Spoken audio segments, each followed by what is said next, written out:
Welcome back to Two Keto Dudes. This is Carl Franklin from Connecticut in the United States. And in February of 2016, I put myself on a ketogenic diet to take control of my metabolism.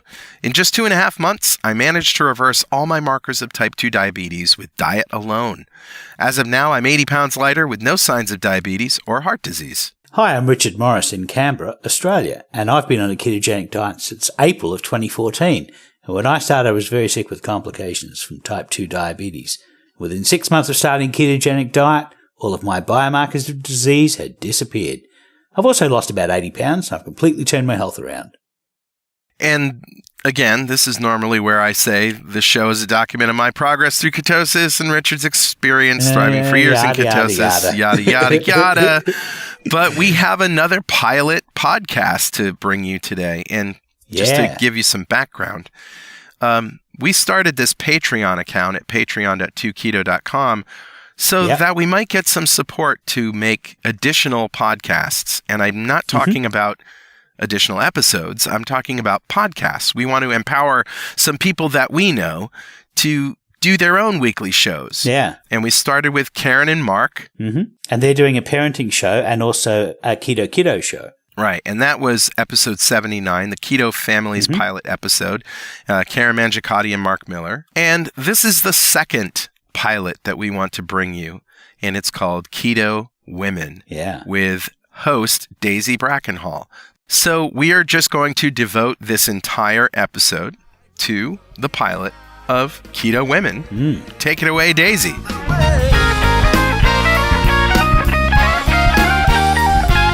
Hello Keto Lovelies, I'm Daisy Brackenhall and I've spent most of my life struggling with my weight and confidence and have always had a difficult relationship with food.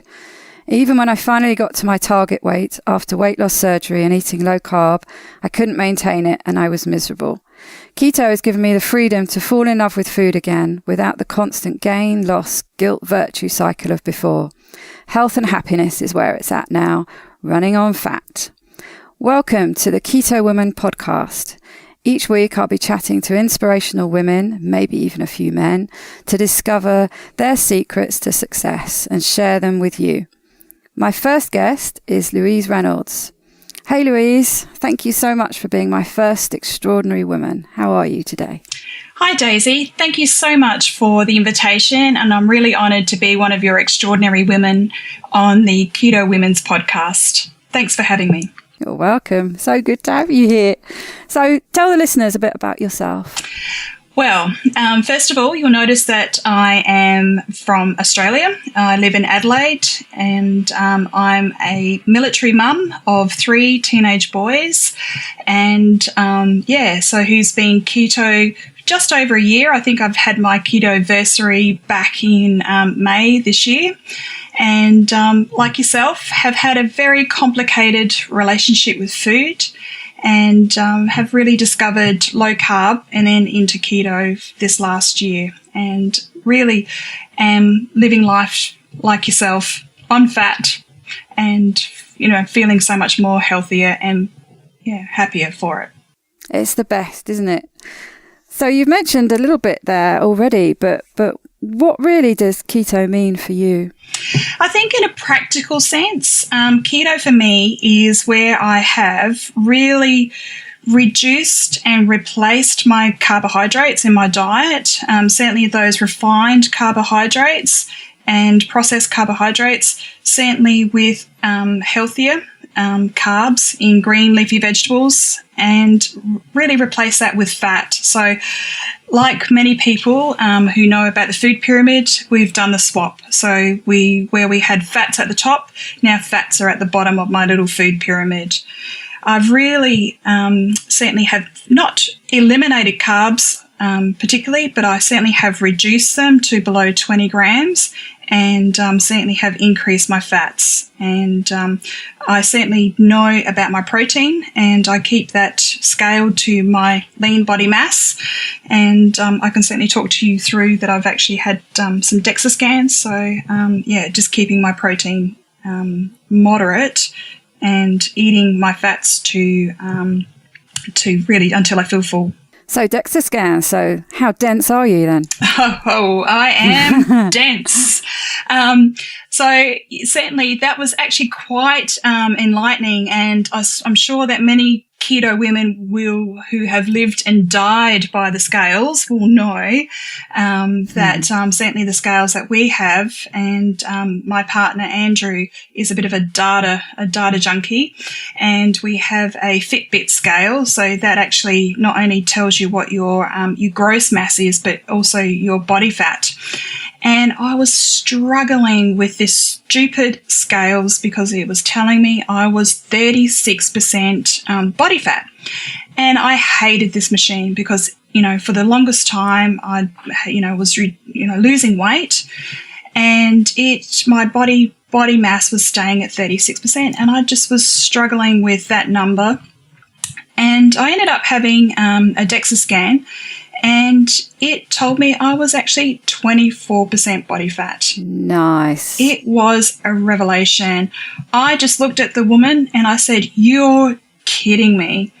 And no, she said, "No, the DEXA scan, it says quite clearly here that this is your lean body mass," which was really good to know. "This is your bone density. This is, your muscle mass, and your fat mass, and it, down to your left leg and your right leg and your right arm and your left arm," which was absolutely just amazing. So I was actually feeling very relieved in one sense, but appalled at the technology and how it was basically lying to me this whole time. Absolutely. Yeah, those scales were not your friend, were they? They were not. But the explanation I got was, and I don't know how true this is, but one explanation I got was because of our electrolytes differ. So because we're not retaining, I think, our salts and our water in terms of having carbohydrates that hold that particular mass. As you know, when we start keto, we lose a lot of water, and that obviously shifts some of our electrolytes, and particularly it's about the sodium. And because the impedance scales actually registers an electrical current through your skin, and that somehow changes the way that the scales read our body mass. Right. Oh, that's interesting. So there's actually a good reason for the fact that they're showing a distortion. Most definitely.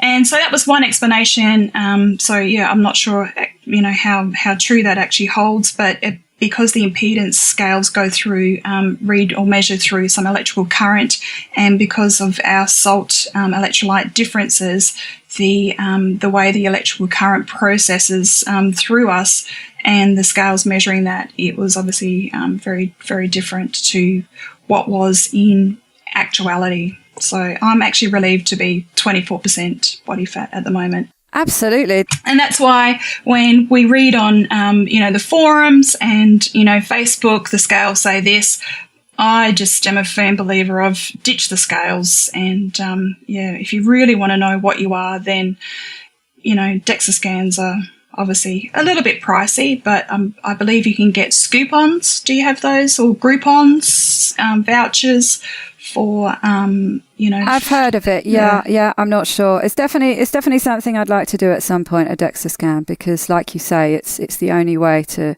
really get an accurate reading. Yeah. But yeah, that's good. So we first appeared on a podcast together, on the Weight Loss Surgery podcast with the two keto dudes, and shared our whole weight loss surgery story on there. But what I particularly remember from that show was that you mentioned work you did with an eating disorder clinic, and I was really curious to find out a bit more about that. So I, a little bit more about me. I am a health researcher, academic, and part of my weight loss journey was, for a number of years, really struggling with my relationship with food, and particularly, I suppose, around binge eating. And that was a lot to do with obviously being an emotional eater, and there was a lot of things happening in my life at the time. And as you sort of mentioned, we appeared on podcast 52 of the Two Keto Dudes series, 52. I think it's 52, yeah. And leading up to the decision to have weight loss surgery, for about 3 years, I was seeing a psychologist who was a clinical researcher at the university I was working for.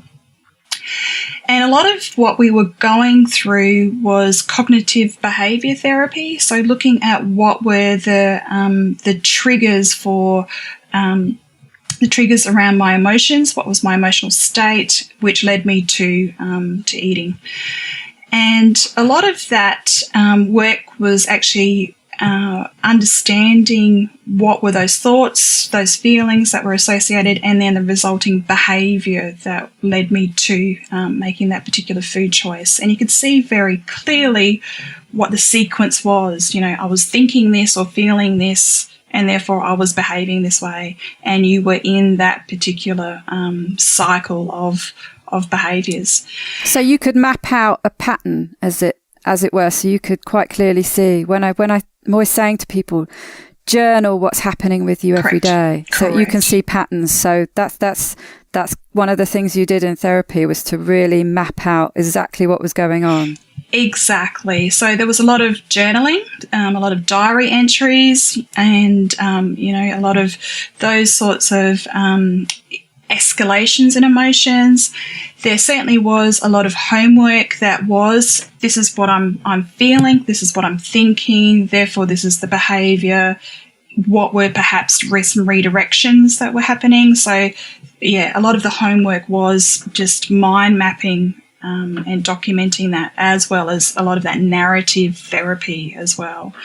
So the psychologist worked me through a number of activities and exercises. There was, weekly sessions, then it grew to obviously monthly, 3 monthly sessions, as I was obviously working through a lot of those thoughts and feelings that was going on.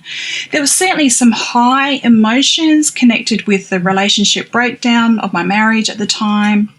We were moving into family court, of course.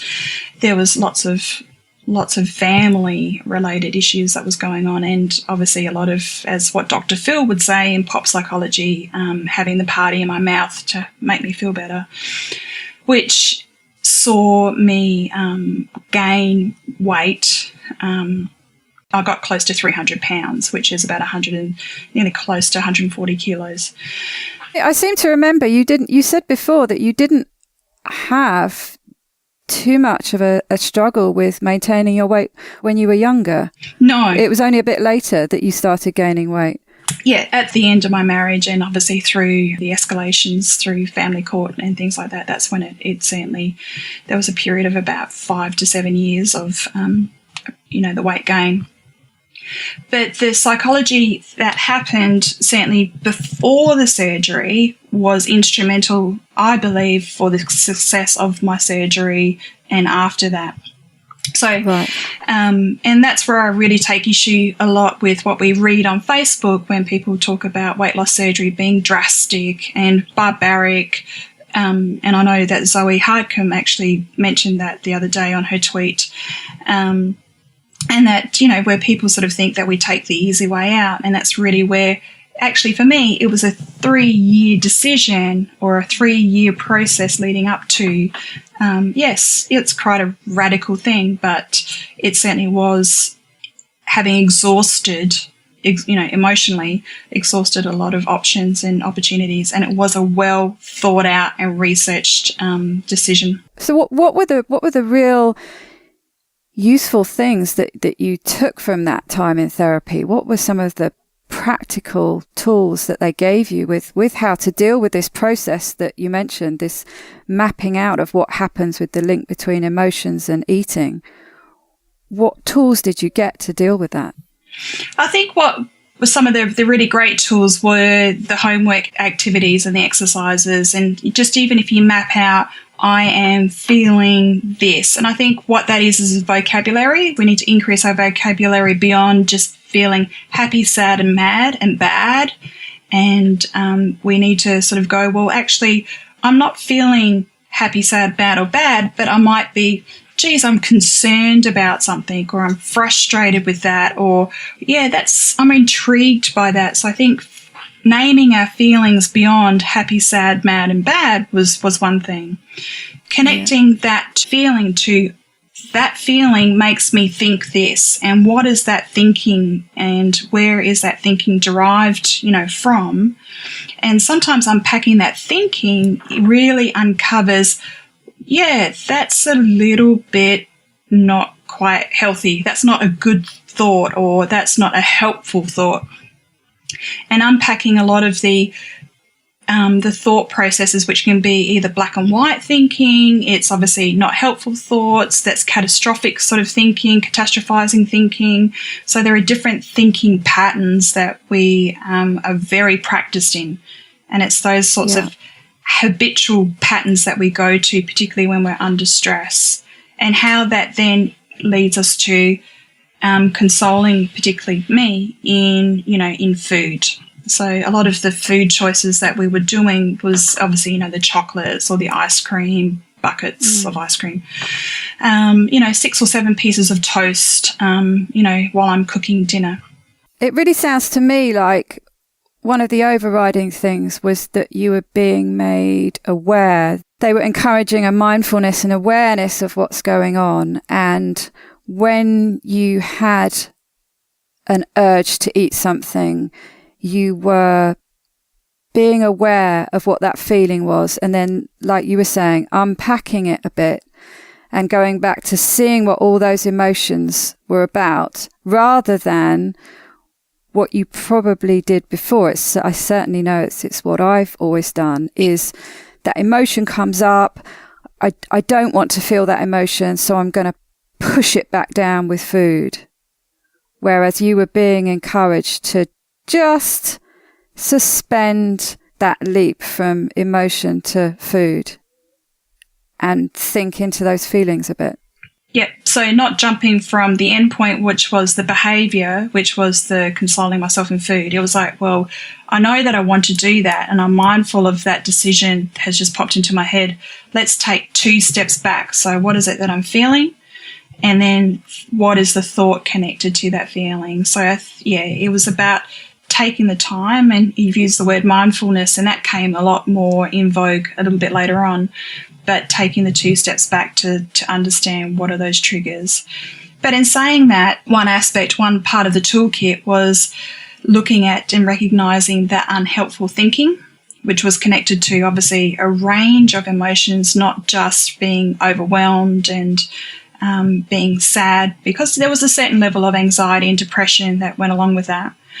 But the narrative therapy was really good, immersing myself into just scribbling down a lot of those random thoughts of why and how and what's happening to me. And in a non-sort of judgmental way, I could unload a lot of the emotions onto a piece of paper. So narrative therapy, that's basically journaling, is writing out everything that you're feeling, that's happened. Yeah. And it's just like a big sort of emotional dump on a page, and you're writing to no one in particular. It doesn't have to be Dear Diary, but it's just about obviously some kind of emotional release. And you're getting it out rather than keeping it in. Yeah. So I think the third thing would be just general stress management techniques and being kind to yourself and taking time for yourself. That was something that was really particularly hard for a single parent.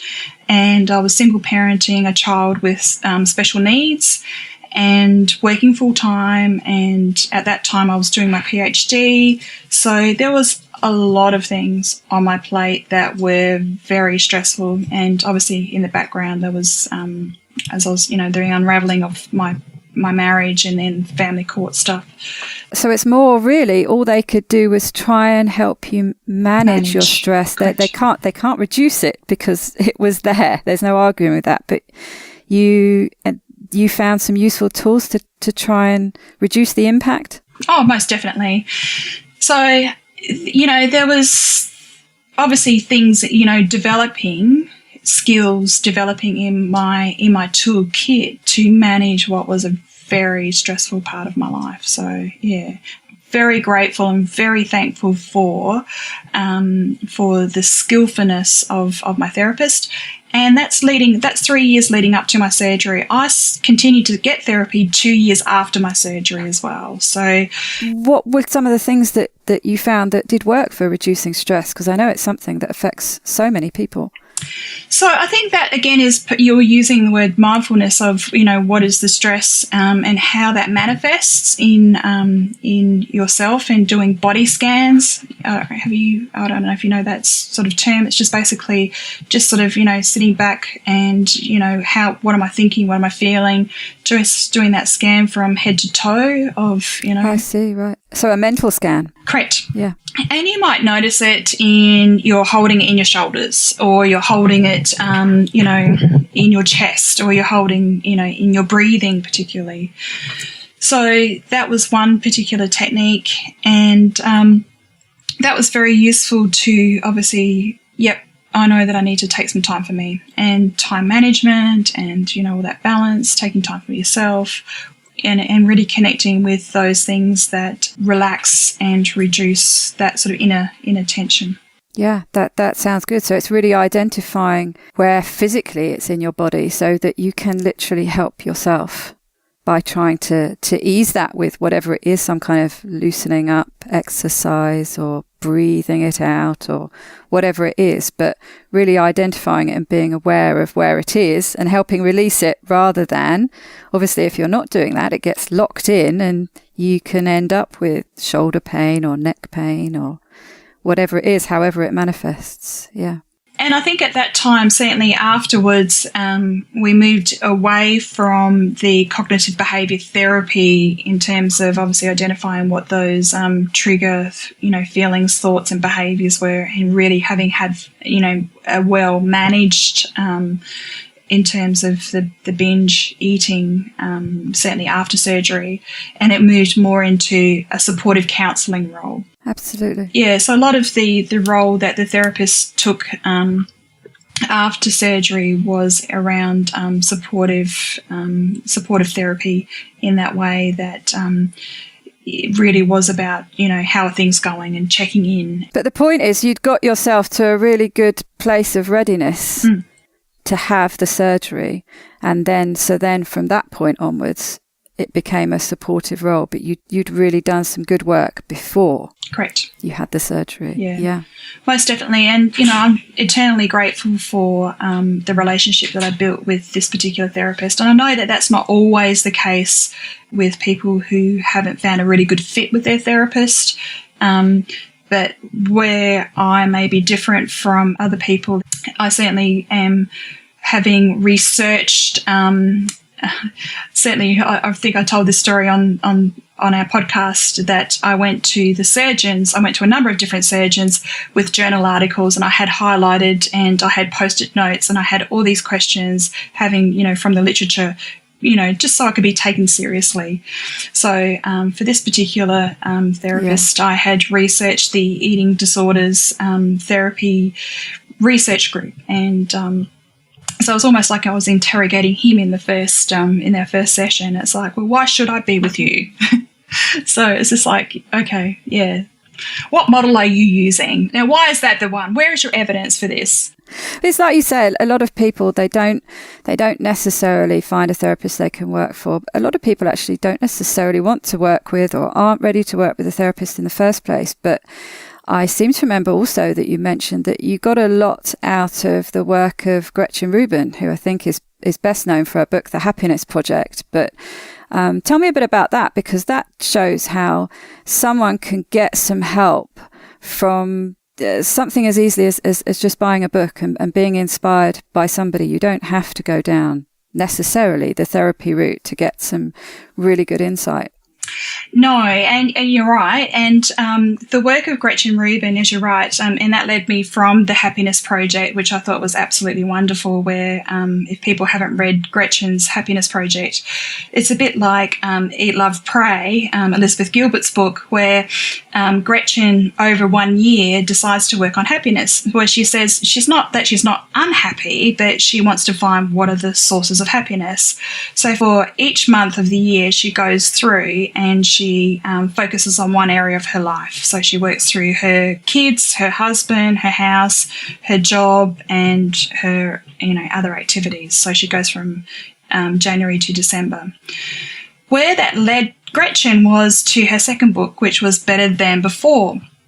And so she focuses then a lot on her behaviours and in particular habits.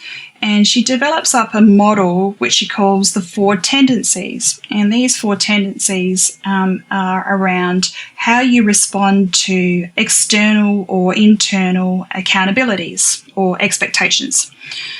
And she categorises them into 4 different types of people.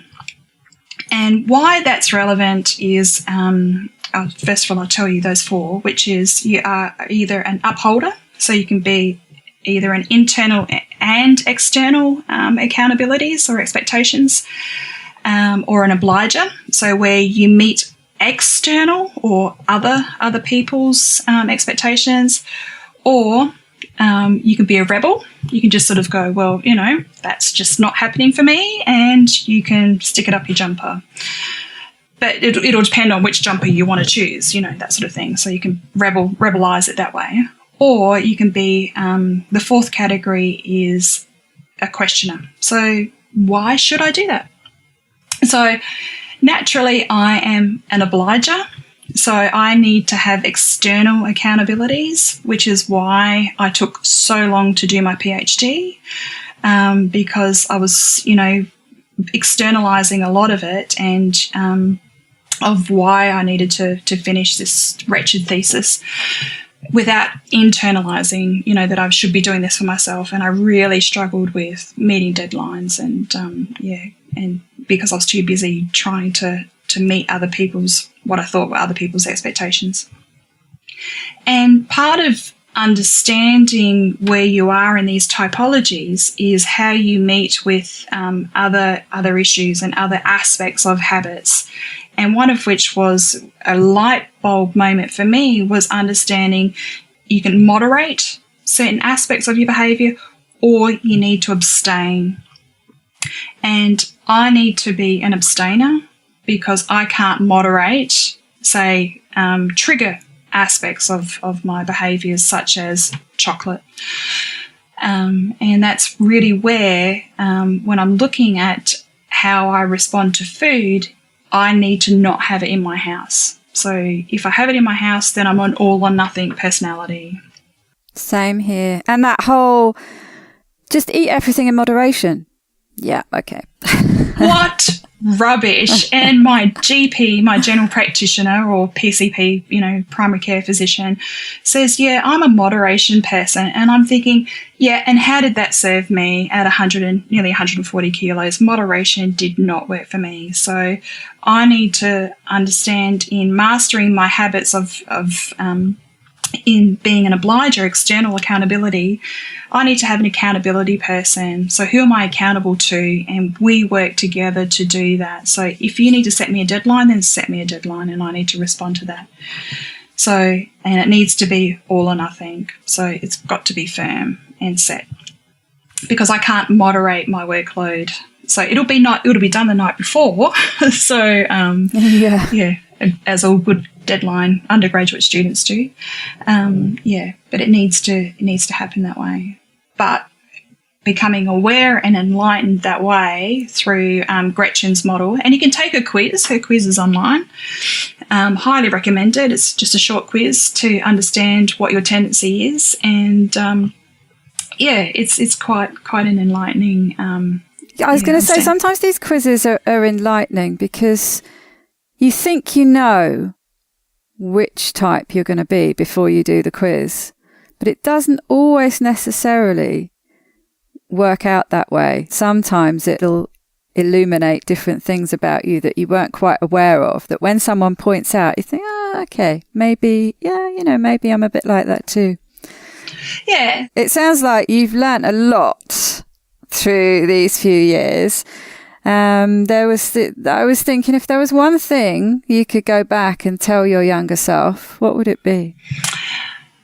Yeah, that's a really interesting question. And I think, if I reflect back and talk to my younger self, I think it would be just be kind to yourself, and that self-love and self-kindness, I really could have done, certainly through my late 20s and early 30s, when, like many women, we struggle with meeting what we think are, these expectations of others, and, whether it's mother-in-laws or sister-in-laws or our own mothers, our relationships with our sisters and particularly our husbands.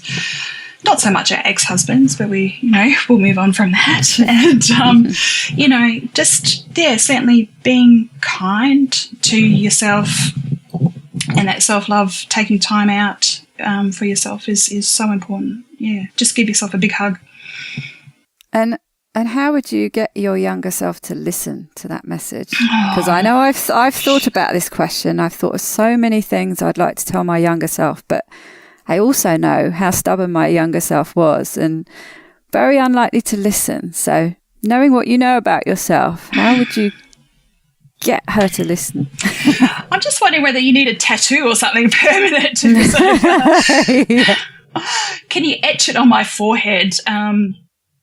I don't know. That's a really great question too, because I think the thing was, you're right. I was, like my mum would say, like a bull in a china shop. I was raring to go. And maybe it's just the fiery redhead, ranger, ginger ninja that I am.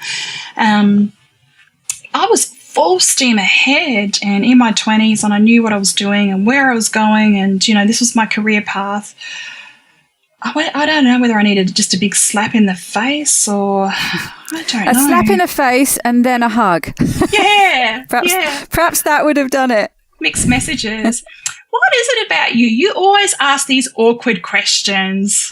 I do. I do have a bit of a reputation for that, don't I? If you remember back in the Two Keto Dudes Facebook page, I was often remarked upon that I was asking awkward questions, and I can remember a couple of people saying, "Why can't you just accept that's the way it is?" Hell no! Could that? That's just not me. I like to dig around. If I get an idea or a theory that I think sounds great, I like to really dig around and test it. And I always set the bar now with Tim Noakes and what he did in the first serial killers film, where you see him ripping pages out of his book, throwing them in the bin and saying, "I got it wrong. I was the expert in this field and I got it all wrong." And he's discussed elsewhere how you need to always challenge your theories and your belief system to make sure that they've got strong foundations. And that's the gold standard for me now. So yeah, I'm basically nosy, and I was that child that was, but why? And I think, I remember, I think we joined the Two Keto Dudes Facebook around the same time, and we had many, lively discussion, and, you were asking those awkward questions, but it was great because you were, quite engaging, and you certainly were digging and asking, and hopefully, I remember, a few times I was responding, to very long threads of yours with research, you were saying, but why? And I posted a few links and those sorts of things. But I think it would be fantastic that you will be, on the Keto Women's podcast now, asking, hopefully a lot of extraordinary women, curious about women's issues and their journeys. And, I think you've got the right attitude with asking women these awkward questions. So thank you for taking this on. This is fantastic. Well, it's beyond exciting, and I just cannot wait to really get my teeth in. It's been so great finding out more about you. We're friends and we know each other reasonably well, but sometimes it's great to get into these deeper conversations and really dig around and find out interesting things about extraordinary women. I love it. And this is what the show's all about. I want to share these great stories with the listener, but I want you, the listener, to get involved. I want to hear what topics you want covered, what seemingly awkward questions you want answers to. You know, what are those things that are driving your curiosity? So really, really would like you to get engaged and get in touch with the Two Keto Dudes and post some replies on the ketogenic forums and tell me where you want this podcast to go.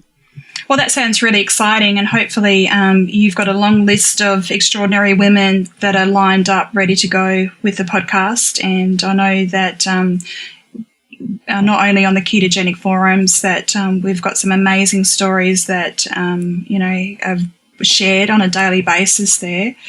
And I also know that you certainly are very active in your Kick-Ass Keto Bitches group as well. So, and always available and asking and responding to those awkward questions that the bitchy bitches have, and shout out to them. Yeah. But yeah, I mean, a big shout out to them, because that group that was just started on a whim, really, when the Two Keto Dudes page shut down, and I realised I'd miss a certain part of the Facebook interaction. And that group has just grown to be something phenomenal for me. It is my absolute safe place, and I'm honoured that other women call it that. And I really have them, and you're a part of them, to thank for my development on this path, because I wouldn't be doing it without them, and I love them. And yeah, this podcast is for them and everyone out there who's interested in women and keto. Fantastic, Daisy. Thanks for letting me be one of the first of the many, hopefully, extraordinary keto women that are going to be sharing their story on the podcast. Yes, and thank you, Louise. It's been fantastic to share this first podcast with you. Thanks, Daisy. Bye. Bye. Bye, everybody. We're justified and we don't need no alibi. So that was the pilot episode of Keto Women by Daisy Brackenhall, and I found that charming. I did too. I'm looking forward to hearing more of those, and if you also enjoyed that, then let us know. Yes, definitely. I'm looking forward to more stories. And if you want those stories to continue, go to our Patreon account, patreon.2keto.com, and make a pledge, because a monthly pledge will go a long way to helping us reach our goal of bringing you all these new podcasts. Of course, if you have anything that you want to tell us, something Daisy said wrong, or something that you don't agree with, some more research that you found to support or refute anything Daisy said, send it by email to dudes@2ketodudes.com or post it on our website. And you can follow us on Twitter at 2ketodudes, on Instagram at 2ketodudes, and make sure to use the hashtag 2ketodudes. And of course, if you want to join the free ketogenic forum, it's forum.2keto.com. And if useless swag is your fancy, t-shirts and coffee mugs and that kind of junk, head over to gear.2keto.com. And if you want a shot at getting any of that swag for free, join the 2 Keto Dudes fan club. You'll be eligible to win something in every show. So go to fanclub.2keto.com. And you can also see our podcast and other videos on YouTube at youtube.2keto.com. And if you haven't already, go leave us a review on iTunes. Yeah, preferably a 5-star review. 2 Keto Dudes and all of our other podcasts are brought to you by 2 Keto LLC and produced by Pwop Productions, providing audio, video, and podcast production services since 2002. Online at pwop.com. Well, keep calm and keto on, Richard. Yeah, keep calm and keto on, Carl. All right, we'll see you next time on 2 Keto Dudes.